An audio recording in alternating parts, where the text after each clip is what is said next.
Hello, my name is Adrian Arvin, and I'm the author of the book Life Conscious, and the co-author with my wife Heidi of the book The Linear Heritage of Women. These books are available at these online bookstores: Amazon, Books A Million, Barnes & Noble, and iUniverse. This is the first of many talks about the subjects that are presented in our books, and I hope that with an open mind and heart that you will find renewed solace and understanding about some of the so-called mysteries concerning life and death in all of these talks. Let me start by saying that these talks are in no way intended to be religious in nature at all, but they will use religious quotes from time to time because you're probably of modern faith and can better understand the subjects of these talks from your very own religious perspective. The subject of this first talk will be on consciousness, because isn't this what life is all about to begin with? And isn't the existence of awareness one of the ultimate questions as intelligent human beings?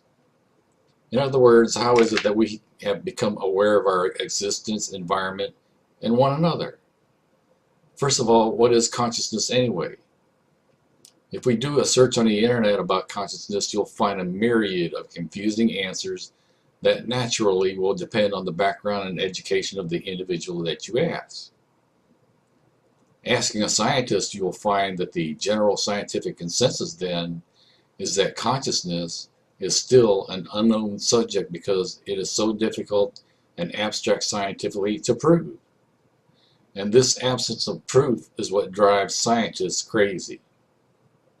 If it can't be verified scientifically or mathematically by some convoluted formula, then it can't possibly exist.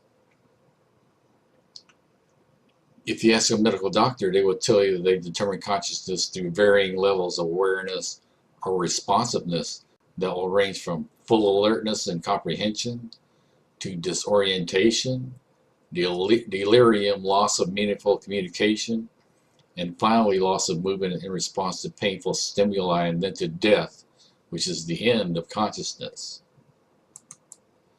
Religions and philosophers have tried to explain consciousness for thousands of years and have only been able to hopelessly make it so tortuously complicated with unattainable rituals or dogma that it would take years of training, meditation, and prayer to accomplish their understanding of it. But consciousness can't be that complicated. If it were, how could we easily communicate with one another and interact with our environments? The complication arises because most of us don't realize that what we are actually dealing with is not one, but two consciousnesses. This is the duality of mind or consciousness that confuses us on occasion, especially when we encounter choices or look for an answer. Once you realize this fact, then the easier you'll be able to recognize many of life's behaviors. This concept of dual consciousnesses is not new at all. Carl Jung stated that there were two consciousnesses in each of us. For Jung, my thesis then is as follows. In addition to our immediate consciousness, which is of thoroughly personal nature, in which we believe to be the only empirical psyche, even if we tack on personal unconscious as an appendix, there exists a second psyche system of collective, universal, and impersonal nature was identical in all individuals. This collective unconscious does not develop individually, but is inherited. It consists of pre-existent forms, the archetypes, which can only become conscious secondarily, and which give definite form to certain psychic contents. Jung linked the collective unconscious to what Freud called archaic remnants, mental forms whose presence cannot be explained by anything in the individual's own life, and which seem to be aboriginal, innate, and inherited in shapes of the human mind. Before Jung, Sigmund Freud had given us only superficial understanding of our unconscious mind, reducing it to a storage place for all our repressed personal psychological baggage. We had to be analyzed forever to understand the unconscious motivations that were running our lives. Jung found, however, that the unconscious mind is much greater than Freud had realized, capable of accessing all of human memory, even humanity's future. He determined that the mind matrix, or psyche, contains all human possibilities, past, present, and future, the archetypes in the collective unconscious. Jung saw a personal definition of the unconscious as only a superficial layer of the unconscious mind. However, we coined the term collective unconscious for the greater part he felt Freud left out. Jung knew from his own profound inner work and that of his patients that we are tied to much greater archaic collective unconscious mind that emits universal symbols and processes we all share. We believe that it isn't possible to separate ourselves from all this has affected us as a collective soul. Dr. Jung therefore has contributed to our knowledge of wholeness and expanded our consciousness by giving us both a personal and collective psyche to work through and make conscious. So Freud and Jung both realized the existence of dual consciousnesses, but so have other religions and other races from the past. Buddhists often talk about the duality of mind, which means that there are two elements of existence, the physical and spiritual. There is also the natural duality of yin and yang. All the way back in time to Egypt, the Egyptian religions was the concept of the Ba and Ka. The Ba is considered the equivalent of a soul, but it also was everything that makes an individual unique, similar to the notion of personality.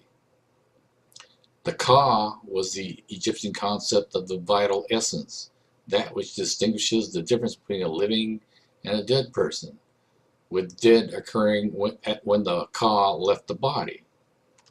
Even further back in time, the Sumerian Z or T means life. Z is also the Sumerian breath of life or soul. In Hindu philosophy, the Atman is the universal life principle, the animator of all organisms. The pranmaya means composed of prana, which is the vital principle, the force that vitalizes and holds together the body and the mind. It pervades the whole organism. Its one physical and manifestation is, again, the breath. So dual consciousness is not a new concept, but an ancient one using different terminologies. We will try to make the differences in these very simple because it is. Let's start with the first of these consciousnesses, and that is simply your very own personal consciousness. Your personal consciousness started out like a blank slate when you were born and was gradually filled with the faces, language, tastes, sounds, education, and experiences, good or bad, that you encountered as you grew older. This personal consciousness is that part of you. When you interact with your coworkers, family, or friends, it is this personal consciousness that you're using. It is you that your parents gave a name to, and is made up of the culmination of everything that you felt was important to retain in the memory banks of your brain.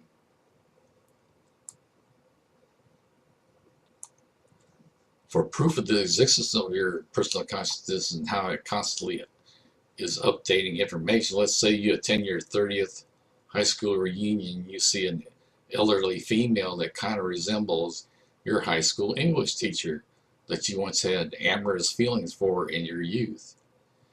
She sees your name tag and starts a conversation with you, and you can't believe that this elderly lady standing before you was once that beautiful woman that once piqued your interest 30 years ago. So what exactly is happening in your brain right now as your former teacher is speaking? Well, your personal consciousness is updating what she looks like, sounds like, smells like, and feels like as she hugs you, almost instantaneously. Not only that, but because of this experience, you can update your brother, who also had this teacher in high school, about her appearance and other attributes. Attributes that to her were very gradual as she aged, but to you were instantaneous. The mind's picture that you had of her 30 years ago has now been updated, so when you see her at a restaurant later in the week, the recognition is immediate. This is how your personal consciousness is constantly being updated by sights, sounds, smells, and feelings that you experience daily. So your personal consciousness is real and has grown with you during your lifetime. It is a personal memory bank that you use regularly. It is a timekeeper, calendar, photo album, music collection, and a moral guide. This is the consciousness that you're constantly keeping tabs with during your waking hours and is the cause of many sleepless nights. But your personal consciousness has a working partner that has been with you at conception and is the other half of the duality of minds. So on our next talk, we will introduce you to its complement. This consciousness, however, works in the background of your personal consciousness and has gone by many names in other cultures throughout man's history, but we call it life conscious.